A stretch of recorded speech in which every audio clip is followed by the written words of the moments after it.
पावल ना जाला चाहे वाला के ऐसे सतावल ना जाला होई नजरिया न सबके होई नजरिया न सबके पसंद कर ले अपना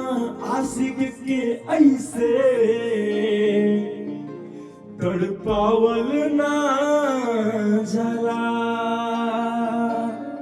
एगो लड़का एगो लड़की से बहुत प्रेम करता भैया ऊ लड़किया से ऊ लड़कवा कहलस देखी कौना भाव में कहा था देदा देदा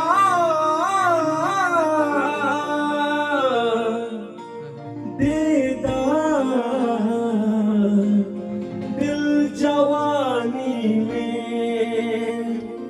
हो तुझसे मांगी ला प्यारी निशानी में हो तुझसे मांगी ला प्यारी निशानी में देदा देदा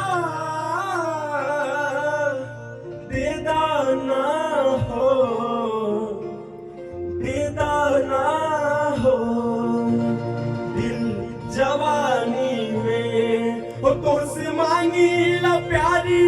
निशानी में तुझसे मांगी ला प्यारी निशानी में देदा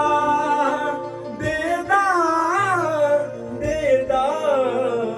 दिल जवानी में देदा देदा ना हो।